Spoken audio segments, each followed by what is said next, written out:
What is up, everybody? It is Alex from Heavy New York calling from the Alto again, and this time we are here with Ben of Kid Kapichi. It is great to be able to have you here. Thanks for coming on the show today, man. Hello, hello, hello. Thanks for having me, man. It's a pleasure. Oh, the pleasure's all mine, man. This new album, There Goes the Neighbourhood, is absolutely awesome because when you have like a track like Get Down versus Zombie Nation versus 999, I mean, every song on this album really tends to play by its own rules and really seems to have its own charm and its own vibe. Was there at all sort of a vision behind this album in a way? Was it sort of like a preconceived idea to sort of make a relatively experimental album, or was this like a very improvisational process? Yeah, I think to be honest with you, I think we wanted to really explore where the goalposts were on the kind of the extremes of where our sound could lie, so that, like you say, the darker stuff's probably the darkest we've ever done. The sort of lighter, more light-hearted side is probably like that as well. And it's sort of like an exploration of all the different things our sound can be. And we wanted to kind of see how far those things went, and it's kind of cool because now you're like moving into other records. Now you know everything about yourself and your sound. You can kind of draw on different things. Maybe there's an album that's more diving into the darker, heavier side, which I think we would want to move into. But also you always know where you can draw from, and I think this album really provided a self-discovery for us with that, definitely. And it's fair to say, like, and I know it's like almost kind of cliche to ask, like, who are your influences or what are your big inspirations? But I could just tell by listening, not even to just this album, but Here's What You Could Have Won and This Time Next Year, it almost seems like you guys have a whole plethora of many different influences, right? Yeah, definitely. I mean, everything from, the specials and madness, like obviously with Suggs on Zombie Nation on this record is an absolute an honor, the Clash. But then obviously bands, like, Queens of the Stone Age and like, your sort of Arctic Monkeys, your storytelling bands as well. And, other UK artists like, the Streets, Alex Turner, people like that who could really craft a story, and paint a picture for you in a way that was you were there, And we've always tried to be we always are quite literal with our lyricism and things like that. And I think that definitely draws from that. And there's there's a bit of haunted house stuff that kind of comes from the specials and a bit like that Madness Scar thing. And yeah, it's weird. It's kind of like we listen back to it and we love it, but we're like, it's weird. We're kind of a weird band, but we love it, man. I think it's like part of me feels like I'm at Warped Tour when I listen to you, and then part of me feels like I'm at the Rocky Horror Picture Show, and then the other part feels like I'm at like a '90s alternative rock concert, and then another part of me feels like I'm at Woodstock. So you really We've got to keep you guessing. Well, I think that's what is great about Kid Kapichi is that you do keep people guessing because people do wonder. Like you open up that album with Artillery. You have no idea that it's going to end with a track like Jimmy. So like it. Yeah. But going back to like your very experimental sound, that has to maybe provide some flexibility or maybe even easiness to sort of try new things and incorporate new stuff. It's not like you're sort of like confined to a formula, right? Yeah, definitely. I mean, we've all got super eclectic tastes between the four of us. So like, it works that we can kind of take our creative process in a lot of different directions. And we're also really lucky that like the people who we work with Spinefarm and our team at large have always been really accommodating to that. They've always just let us do our thing. Like where we did our first two records independently. Well, we'd written the second one before we got together with Spinefarm. People were kind of getting involved with what we were doing rather than ever trying to tell us what that is. They were kind of like, we love what you're doing, do more of that. And I think, drawing on that as well, I think on record, it is obviously there's a big eclectic journey of the album or whatever, but what's interesting is like live it kind of all ties together, like even on our previous album a track like INVU, which is probably more on the kind of beat driven, more stripped back lighter side, at the gigs it sounds much bigger and people are like bouncing to it, do you know what I mean? So I think with a band like us, live is really the place to experience it as well. Like we put a lot of time, energy and love into our records, but live music is everything to us, you know what I mean? And that is the place for it to be experienced, really. Well, with your live show, because there's so many different sounds. I mean, and I don't mean this like in a negative way, but like it almost seems like sometimes I'm listening to a Kid Kapichi song and like it's hard to believe it's almost kind of like the same artists in a way. So like, yeah. I mean, with live, does it almost feel like you have to change your rig every single time? Sort of, man, but you know what? It's just I think we deliver stuff with gusto. Do you know what I mean? Like that's always sort of our vibe. Is that it's like, you know, serving it up to people and selling it to people is everything. Like you know, where we've done a lot of time on the road, you know, a lot of support stuff, a lot of gigs. It's like you know that really, if you're not engaging and vibing with it in that way, you can't really expect other people to. And we love to play our own music, so even the more light-hearted stuff will be absolutely giving it. Do you know what I mean? But and I think that sort of means that you don't really need to adapt the songs for live. It's just the natural way that they end up getting played is more energetic and heavier. You know. Yeah, definitely, definitely. And you also mentioned too, like you take a lot of inspiration from like conceptually driven bands, and I know you're not the vocalist, but like, would you almost consider There Goes the Neighborhood to almost be like a conceptually driven album in a way? Because I've always said, I don't know if it's like an assumption thing or whatever, but I just always assume that when a band is so experimental, there's also sort of like a deeper like meaning behind it, like a commentary in a way, or some sort of concept that's being addressed. You know what I mean? Yeah, I think definitely like we're a band that draws on social commentary a lot, and I think that throughout There Goes the Neighbourhood, there's definitely like, you know, the micro and the macro. You know, like I think like that's the thing. It's like, you know, there are much larger issues like what you talk about in 999 or in Artillery, and then stuff that's way more personal to us, like Jimmy, which is you know, that's definitely like a song that is a personal story for us, but it also is a song that, you know, we've chatted to some other people like throughout, you know, interviews and whatever, and we were saying, you know, we didn't know whether people would actually understand that song, but because it's a tribute to our friend, but actually a lot of people have come back and been like, instantly it made me think of a catharsis to do with loss that I'd had or whatever, like the other people have had that didn't know him. So it's interesting, like, you know, the commentary, yeah, like I say, it goes from the very big and broad to the very personal, and it's nice that those commentaries can be connected with by people. You know, all those different commentaries can be connected with by people, Depending on what the material could be about, something very personal or something very you know, sort of like externally, does that maybe resonate with you, or do you feel like when you're transcribing that to guitar, it's almost like a different energy that you channel into it? yeah. I think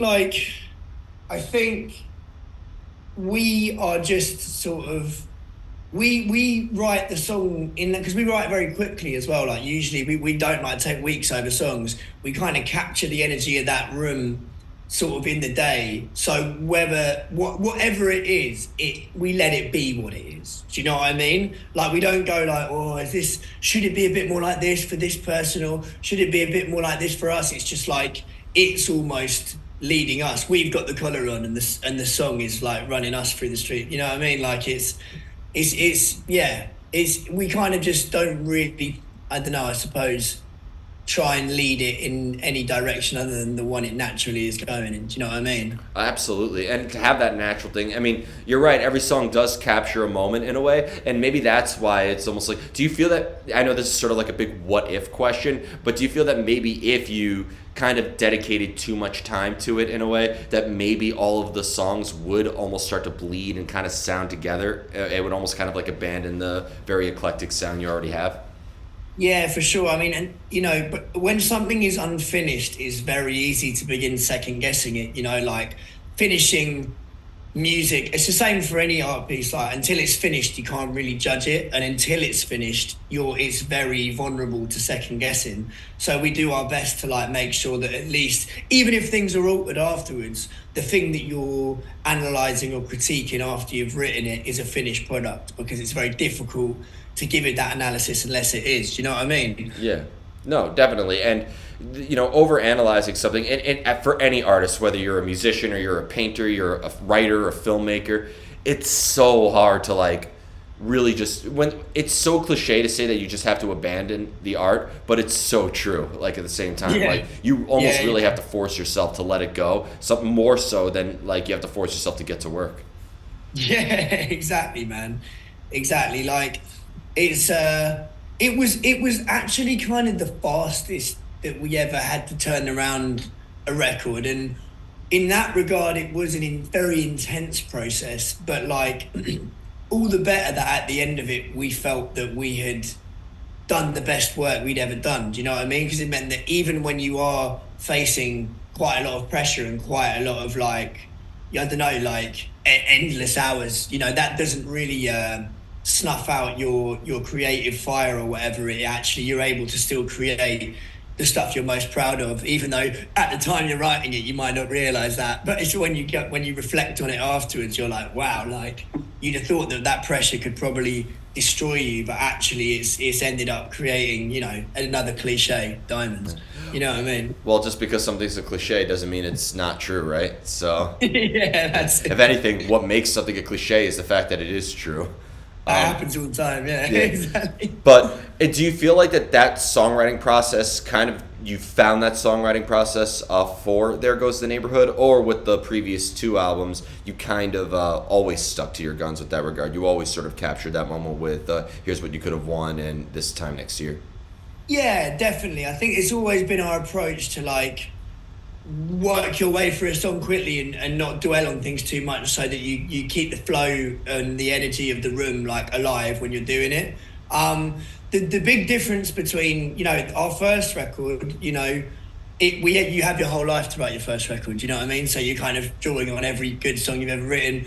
And the second was written in the lockdown, so it really was, you know, a very different scenario to with this one, where everything's in full swing. You know, you're touring, you're doing this, you're doing that. Like life is very much active, and you're trying to do something even more than what you did before, but with even less sort of hours in the day. Do you know what I mean? So it's kind of cool. Each one has been a lesson of its own, and I think like that is, if you can say that about each record you make, then that's one positive thing, you know what I mean? Yeah. Among many. And this is also, this new album you mentioned, it's the debut on Spinefarm, right?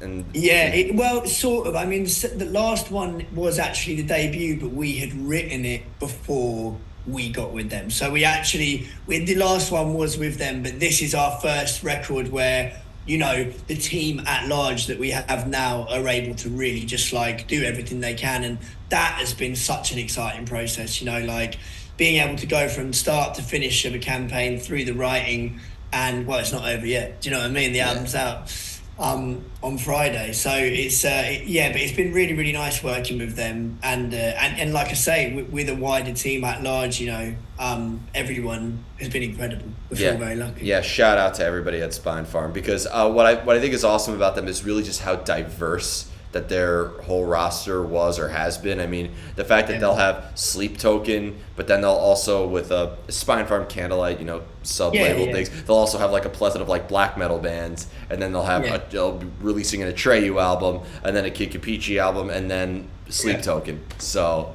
I think that's we're in good company. We're in very good company. Yeah. Shout out to everybody there.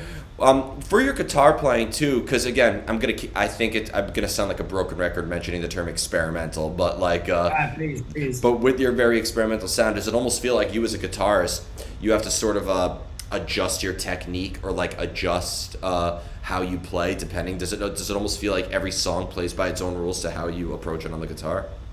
Well, sort of. I mean, what's interesting is like, you know, like you know, I play quite a big role in like the production side of things, and in like the instrumental writing side of things. Like me and Giorgio on drums, and Eddie as well. But so like, what's interesting is that like the tones that are created and the way things sound are definitely like embedded within them from the beginning. Do you know what I mean? So in the regard of like the way that I would put my rig together, you know, means that I've got very specific tones. It's kind of like I'm using those, you know, pedals or effects loops or whatever at the beginning of the writing process. So everything's kind of crafted around it. So it's not really almost like you're trying to reverse engineer a sound to play live, but it's like it's always been that way, and like the tune comes around it, and you kind of, you know, it's DNA from its inception. Do you know what I mean?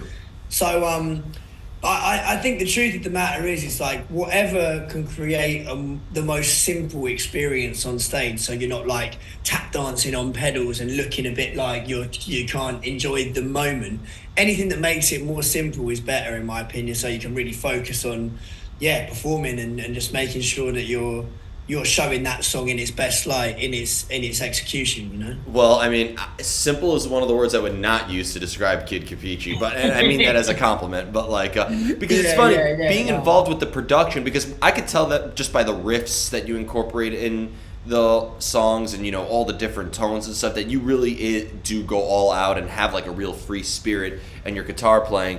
But with production, I feel like that there is a certain like discipline, or like that you need to sort of like master, because I feel like with the production side of things, it's not as liberating in a way, where like there is an art to capturing that free sound. There's almost like rules in a way to sort of present it and make it sound good in a way, because I've heard plenty of records where the songwriting is great, or the technical proficiency is awesome, but it's produced so poorly that it almost ruins the whole album in a way. So it almost seems like you have to kind of like have like a good cop, bad cop within you to do both, right?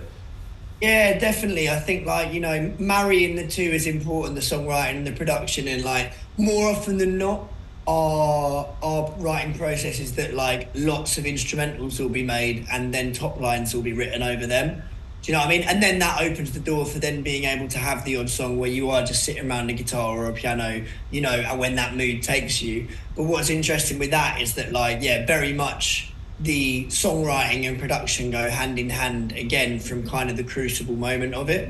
But yeah, I mean, learning about like the way that we all got into kind of like being way more into production was, we were in the process of making our first record when the pandemic hit, and basically it was either learn to make it yourself or don't make it. Do you know what I mean? So it was trial by fire. To like, I went on YouTube and just furiously sort of like learned the ropes of it, and like, we've all got a producer's mind. You know what I mean? It's like some people are very much instrumentalists, but like all of us have that kind of mentality when it comes to, we're always thinking about how to serve it up rather than just what it is. You know what I mean?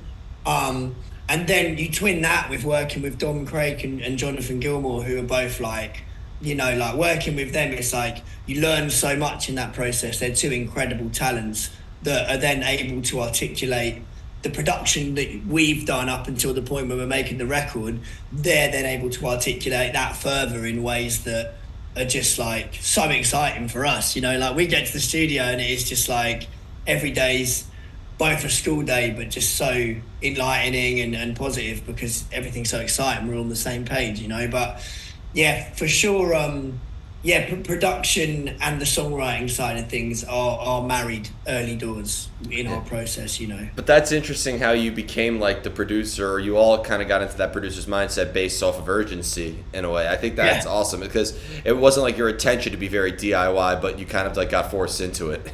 Yeah, that's it. Like I think, but a blessing in massive disguise from the pandemic, or rather a silver lining to come out of it was that it kind of pushed us in that direction, and it kind of like forced us to sort of make the best of a bad situation and kind of become a bit more autonomous, because I think that because I work with bands like, I make records for other bands and stuff, and when they're saying to me about making demos, I'm literally telling them, even if it puts me out of this job, you should learn to make your own record, because like with my band hat on, having that autonomy and that kind of like liberation to make your own record is so freeing, because you have a lot more control in what you're doing, and it's so much easier for you to articulate to other people if you do go and work with a producer exactly what it is you want, and you all ends up happening is you end up with a record more true to your sort of artistic vision. Do you know what I mean? No, definitely. I'm really glad to hear you say that, because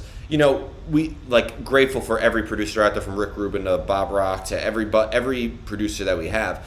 But in the end, if a band can't, with the 4 or 5 or however many members are in that band, can't get together and be able to write a good song, no amount of studio magic or production mastermind is going to be able to make a shitty song good. A shitty song is a shitty song, and if anything, production can sometimes make that worse. It can almost elevate. It almost kind of like pushes up what makes the song so shitty.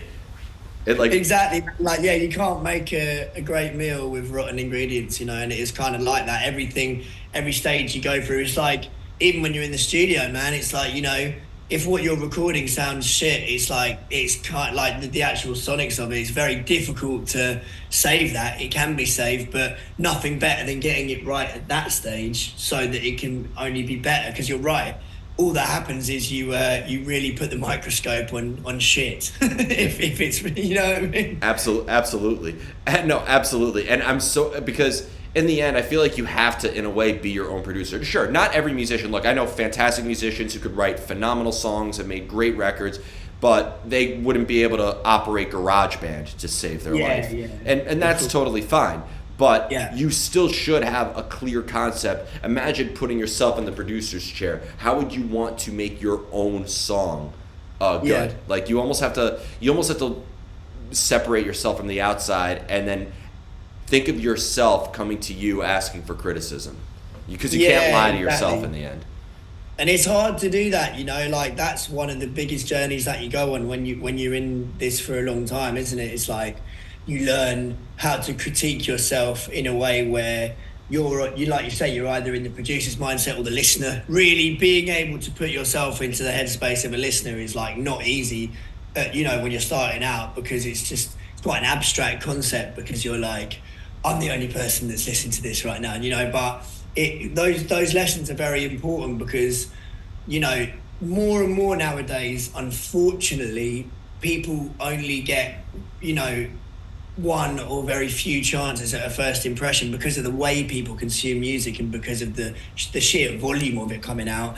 People have an impact moment that they can make early on, and that's important. And if you can think about those things when you're creating your first stuff or the first bits of your stuff, it only puts you in better stead to be able to like gain momentum. Do you know what I mean? And have kind of like get a bit of a platform for yourself early on, and then the sky's the limit, you know, is the idea, you know. Because when I hear like an older generation say, oh, people don't appreciate music like they used to. No, I just think it's harder to make a good first impression. That's just what it is. Like you like, sure, I don't think it's right to judge a band or, you know, in their entire catalog based on one song that you hear, or like one whatever. But at the same time, I feel like artists are forced, and I kind of think of it as a good thing in a way. Artists are kind of forced to make a good first impression because they when they release that first single, they have to really pick what that first single is going to be to make that good first impression. Yeah, definitely. And I think like it's like you say, it's probably a double-edged sword, but you know, there are positives from it and there are negatives from it. But like you say, the positives is that like the standard at which you feel that you need to be at as an individual is probably higher. Like the standard to which you hold yourself is probably higher, because you're like, well, I need to make sure this is really good, and I need to make sure this is the best I can do right now. And it's not only me that thinks that. It's, you know, I need to really think about those things, and it's tough, man. It's like sometimes creative people aren't the same people that want to think about those things, and then there was a time in the past where they wouldn't necessarily have had to, but unfortunately, for better or worse, sometimes better, your mentality has to change if you're trying to make a commercial success of your music. And I say that to people all the time I'm working with as well. It's like, you know, when I'm making a record with a band or something, it's like you're going, well, because they're like, oh, well, I just want it like that. And you're going, well, the truth is, what are you trying to do here? Are you making something because you want to be creative, 100% a beautiful, you know, part of music, or are you trying to make something that exists in a commercial realm? Because there are two different things to think about with that when you're starting out, and you've got to kind of like have a little think. It's a weird world. Like I certainly, although we're like, you know, we're kind of in at a stage in our journey. I think if we were beginning right now, for the starters, I'm not envious of people who are in that situation, because it's a very complex and confusing game to try and play right now if you're trying to enter it right now for the very first time, you know? Yeah. You know, all this thing of like, I think it was James Blake the other day was saying that whole thing about like, it's so awful that basically, you know, if you're starting out as a musician right now, essentially people's advice to you is like, try and go viral in any way that you can, and then off the back of that, you can have a career. And it's like, that's such a mental thing to think about when you just want to make music. Yeah, but I feel like that's almost just a product of the times. Like it's like that. Yeah, sure. Musicians also now have to be content creators, but think about it like this: when music videos first became a thing, how many people were like, "Why do you need to put out music videos? Like, why does it like every single for the last 20+ years was always released with like a music video to accommodate it, and people were probably saying, why can't people just focus on the single? Why do they need this visual aesthetic behind it? You know, how many bands like have gimmicks that have worked? You know, Slipknot, Manson, like a lot of these artists have these gimmicks, but it works for them. People may hate on it, but it works. And no, it's a good point that, like, you know, those things were different at the time, and like I've never really thought about that, because for my entire life the music video has been a standard. But you are right, and I guess, you know, maybe with younger people like who are very much like getting into music for the first time, their world kind of is that, you know what I mean, that's their paradigm within, you know, whatever, you know, your social media stuff. So it's very natural as a music video would have been. But it's weird, isn't it? It just feels like the only casualty I see of that is that, like, if you're not, it takes a sort of TV presenter to be a good like content creator, and some of the best musicians ever have sort of been shrinking violets who are like, I don't want to put myself out there like that. So I guess the only question is, who do you miss out on who slips through the cracks of that, you know, like. But I think it's a hard pill to swallow, and I don't mean to sound like a total pessimist or like, you know, whatever, but like the reality is making a record and putting it out there is not enough anymore, and I think those days are over. You know, you need to have merch that people are going to want to wear. You need to have a niche, and I think that's only just because we are all now coming from a generation where we've always had music. I grew up with music everywhere, you know, like we're not living in a time now where I feel like we're not living too much in a time anymore where parents are hiding records from their kids, and like, you know, people don't have to drive to the record store. People have music them present. Yeah. So yes, we've gotten a little more spoiled over the years, but you know, I think in the end, when CDs first became a thing, people were like, if it's not on vinyl, I'm not going to listen to it. I'm sure when the book was first invented, people were saying, if it's not carved on stone, I'm not going to read it. Oh, mate, literally, like, I've saw a thing the other day where there was someone writing, like, kids these days, they're just always absorbed in their books, and they're always in a fantasy land, and you just go, God, it's the same story in the cycle, isn't it? And now older people are complaining that we don't read enough books. Yeah, exactly. Do you know what I mean? But whatever the new thing is that kind of takes everyone, you know's attention or whatever, that will always be criticised by what came before, you know, whatever. It's interesting, isn't it? It's very interesting. Yeah. But yeah, I think, you know, the thing that I feel really lucky in our band is that, you know, where we have kind of established ourselves as a live act, it means that we can tour a lot, and I think that's where our bread and butter is on the road. And that works for us, man. I mean, where we're from in Hastings, it's live music. That is the lifeblood of the town, you know, like of all different genres, all different types. So if we've been able to sort of like create a situation for ourselves where, you know, we can exist in a live sphere, and I like coming over to the US and stuff like that. It's been a dream come true. We came over at the end of the year last year with Nothing But Thieves in 6 weeks. We're doing our own tour in May this year, where we can do, you know, festivals and our first headline dates out there. And, you know, being in that part of our journey right now is like really exciting, because like I say, you have that momentum at the moment and you have that excitement, and then you get to just articulate your kind of your music and your message on the road, you know, which is dream come true. Absolutely, and congratulations on that, because you guys definitely deserve the success. Before we go, I want to thank you so much for your time, and most of all, though, thank you for this amazing album, There Goes the Neighbourhood. Just, you mentioned you got a bunch of festival dates lined up in the U.S. Is there anything else that you'd like to promote for Kid Kapichi, if you're allowed to say at this time, of course? I think right now the main thing to promote is just listen to the album. I hope you enjoy it. Come and see us live if we're near you, and we'll give you a night to remember. Hell yeah. Well, thank you so much, everybody. Kid Kapichi, There Goes the Neighbourhood. Be sure to pick that out on Spinefarm Records. This is Alex from Heavy New York, and we will see you next time. Bye.